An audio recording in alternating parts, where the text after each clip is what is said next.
Philippine politics. Okay. Alright. Ang unang tanong. Tinanong ako ni Secretary Mamunjong nung tinanong niya ako, pwede kaya si Mayor Duterte? Yes! Sabi ko, pwede. Kasi mayuyunite niya ang Pilipino at mapapainit niya ang damdamin natin. He can capture the hearts of the Filipinos. Sabi ko, sa sarili ko, meron siyang karisma na pwedeng ipanalo ang PDP laban. Sabi ko, pwede. Sabi niya, sige, punta tayo ng Davao. Pero ikaw magbayad ng sarili mong eroplano, ha? At tayo rin magbayad ng sarili nating hotel. So sabi ko, at that time, hindi naman pinapansin ng PDP laban, sabi ko, I want to be part of history and get to know this Mayor Duterte. Isa ako sa 15 mga pinuno ng PDP laban na pumuntang Davao at nakipagpulong kay Mayor Duterte. Nung panahon yon, si Senator Bongo, hindi pa Senator Bongo, siya yung tagadala ng papel, mga papeles, doon sa likod, daladala niya. Simpleng tao pa si Senator Bongo. 15 kami closed door meeting. At lahat ng ginawa niya nung presidente siya, pati yung kanyang foreign policy, alam na namin 15. Noong mga panahon yun, kung anong foreign policy niya, tungkol sa relasyon sa Amerikano, tungkol sa relasyon sa China, tungkol sa problema natin sa droga, tungkol sa problema sa kriminalidad. Amin ang pinag-usapan doon, kwento niya. Nung narinig namin, kasi sabi niya, wala akong interes maging Pangulo.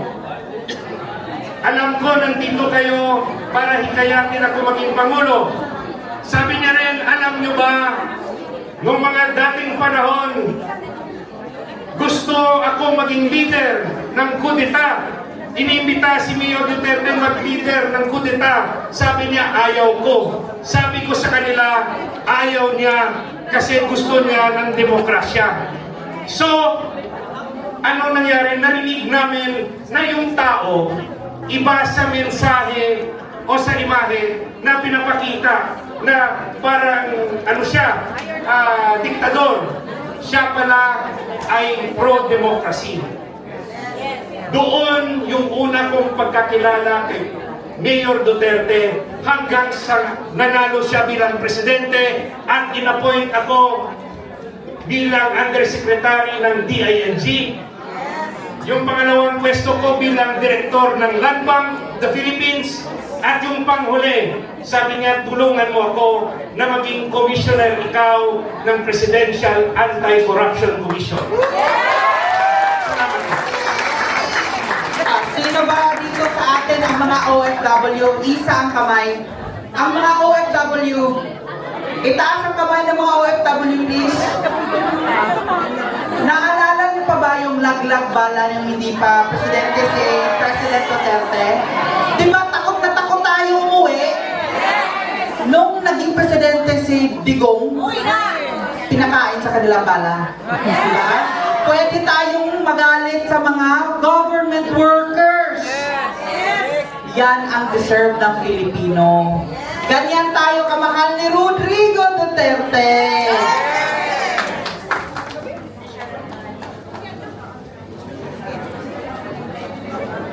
panelists dito sa harapan. Mahuhusay at mga magagaling na mga abogado, magagaling na mga tao. At kilala ho sila. Ako ho ay tinatawag nilang doktor, hindi po ako medical doctor. Huwag ho kayo magpapagalo sa akin mamaya. Ako ho ay doctor of divinity. At ang aking linya ay sa Biblia. So, mula po noong 2015, narinig ko ang pangalan Digong sa Angeles. Pumunta ho siya roon, dala-dala ang federalismo. So, pumunta po ako doon sa venue, sa isang restaurant, bagamat walang nag-invite sa akin dahil gustong-gusto ko yung federalism. So, doon ko unang narinig siya at na-inlove po ako sa kanya. Mula noon, lahat po ng kanyang mga pinupuntahan, sumasama po kami. I-fast forward na ho natin, January, nitong taon, tumindig muli. Pagamat hindi na siya presidente, pero kailangan ho niyang tumindig para tutulan yung tinatawag na signature campaign at yung People's Initiative at nagsimula itong tinatawag na Hakbang ng Maisog. Ang Hakbang ng Maisog ay isang social movement na tayo ay tumututol sa pagbabago. Palakpakan po natin ang ating Panginoon sa ating dito. Ay, party mo dahil. Open ang gate, basi pwede ming kuan. Basi no, basi Oo. kuan siya ka ng Pwede may busulod, duawon si Tatay Digong. ala, uli na. Tour namin doon sa doon sa kabilang event. Dito na naman kami sa Duterte Street. Yeah. Hi. Uli na mo? So, maraming tao pala dito. Marami din palang tao dito. Yung tawag doon. Ay, si Kuya to eh.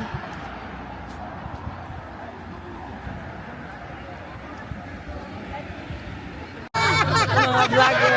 Na si Alvin. Si Tio Moreno. Charing lang. Mga si Malcolm. Kipichu. If siya na nag-take over sa live ni Alvin o Over sa live ni Alvin. watching 1 million viewers. So much sa 1.1 million subscribers ni shout out Yes. sa Austria. Bibo man diri. Inday Grace. Shout Yeah. out. Ayan. Yes. Tio Moreno and Paulo. Paulate. Ah. Yes, ano masasabi ninyo dito sa Netherlands? The people are so warm And then the and the weather? weather's So crazy. cold. Crazy. Just from time to Yeah. time. Yeah. For 5 minutes it's hot. Yes. After 5 minutes it's cold. Yeah. And then it's raining after 3 minutes. Yeah, you will experience a 4th season. Yeah. In a Medyo one ano day, lang. we have a 4 season in a one day. Yeah. In So, one yung day. emotions namin talaga pabago-bago rin Yeah. at the same time kagaya ng weather na. Because we're happy to see all of you, the support and the Yeah. love. Hindi Yeah. talaga siya mapantayan. At the same time, we're so sad to see Yeah, na nandito na kami. Ilang hakbang lang. Yeah, Correct. Natin we're able to nakita, enter no? the museum earlier. And then the guard told Nakapunta us. kayo sa loob? Bukas ba Not sila? loob, not loob, the museum. The museum. sayang. Yeah. So we saw the detention facility. I think So yeah, it I really, think bukas is open sila or Tuesday? Now. Now, Open sila na? Open house. so Yeah. yun, Talaga, yung saan parang talaga, no, na nandito ka na, sabi nga ni, sabi nga ni Mayor Bastic, nandito na ako, pero hindi ko madala. Diba? Yun, yun. And Duterte doesn't belong here. Yeah, He exactly. belongs to the Philippines. Yes. Exactly, yeah. And And we then- hope talaga na as soon as possible. Siguro mga, sana, And if you days go na inside lang. if you visit the museum, there's a portion there saying na activists versus the rulers. Then they put the name of Tatay Digong under the rulers the rulers. Kasama ng Yeah. ruler section. Yeah, yung Sila parang Putin, sila. sila, It breaks our heart. Yeah. Yeah. Bakit yung sinudge agad? Bakit nandito? May judgment It talaga. hurts. Oo. Especially na kami, Davaoenos, talaga Yeah, kami yeah, pure yeah, blood. yeah, We yeah. grew up with Akala, PRRD. akala ba namin innocent until proven guilty? Parang ngayon is dapat ano ka, guilty before you are being proven. Yeah, before the So process. it's kind of sad Naiba knowing, na, you know, naiba na. Yeah. I grew up with PRRD. He's already a mayor simula 36 Yeah. years. Yeah. So kung may mas nakakilala sa kanya, kami mga Davaoenos. Yeah. Kasi if he was a bad guy, dapat kami rin Davaoenos ang una mag-criticize sa sa kanya. kanya. Oo. Correct. Kasi kayo ang nakaano din talaga. So ito yung ano talaga, Yes. paniwalaan natin. Yeah. Yeah, kasi And you know sila what? yung first We grew up in a community na grabe, NPA infiltrated. Tapos yung Davao before, it's not really that peaceful. Grabe, yung Yeah. crimes, ang crime rate, sobrang taas. Kahit na nga ngayon is ano, mga new generations I na know, kayo. I know. eh. And then Duterte Oo. came. Yeah. He cleaned everything Yeah. up in Davao. Hindi lang talaga Yeah. in Tapos, Davao, oh, ha? yeah, In the and that's the whole reason entire Philippines why talaga. Davao became one of the safest cities in Southeast Asia, cleanest, Yes, yeah. incident-free, insurgency-free. And then yung mga achievements niya in Davao, he brought it in a national scale Yeah. when he became the president. Tapos it's sad to say lang na after his presidency, he's being detained there. Yeah. At saka hindi madali maging Yeah. presidente ng pandemic, no? Yeah. Exactly. Kung yung nakaupo ngayon ang naging presidente ng pandemic, So, buhay pa ba tayo? tingnan mo ngayon? ka-passionate yung mga Davaoenos. Kalokohan. Sila yung may Yes, alam exactly. talaga. Kasi, Yeah. kasi kayo mismo from Davao, kayo nakakaalam kung sino talaga siya. Exactly. Sino yung family Duterte talaga, kung sino sila. Tama. And you know what, diba? Grabe solid masyado ang Davao. He Sila wasn't nagkukwento there lang po during sila about election. sa ano Wala nila. siyang campaign. Yung how Davao is. Wala siyang campaign. Landslide. But Yeah. landslide victory. Di man lang naka 10%. Davao Yeah. when you chose him, Yeah. it's because nga nakita nila yung pagbabago sa Yeah. Davao. Ano nila sa Davao? Sa entire Philippines. At saka And yan yung hindi namin pagmamahal naintindihan na because of the Trump up charges filed against him, accused pa lang siya eh. Yeah. Hindi pa siya proven guilty, nandito na siya. Yeah. Di ba, it's kind of unfair. And this, the Hague, the ICC, is advocating for, Human rights. due process, Human freedom, rights. human rights. And they're the one infringing those very rights that is, Yeah. they don't afford, Tatay Digong, the same And we don't know what rights is like na, really behind the scene, ha? Bakit ganyan talaga? Alright. That's right. So, parang maano natin talaga is worth Sad lang, sad. If makapasok kayo sa museum, mas sad talaga kayo. Pagpasok nyo, right side, tapos makita nyo yung may 3 windows daw doon, yun daw yung Yan yung parang facility niya. detention facility. Okay. Kidding. Mag-ano dito kasi tumatawa ba? Hindi seryoso ang usapan. Correct. Ano pa ba yung mga bashing nila sa ako? I'm a paid troll. I have 3 jobs. So, how come I'm a paid troll, di ba? So, ano pa yung mga bashing sa'yo? Ito pa, sinasabi pa na ba, ano daw, OA. Bisayang hipon. Wow. Provinciano. What's wrong with being a provinciano? Provinciano, ano ba? Yeah. Proud. Why are you using the word provinciano again?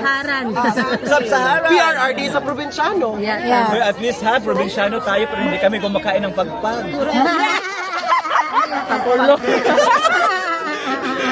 So, nakikita niyo yung mouth ko, no? Ito, parang machine gun. Yeah. Yung mouth ko, parang machine gun. Yeah. So, kung ayaw yung matira, charot.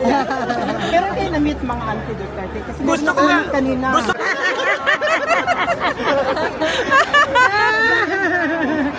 di ba? Kaya talaga.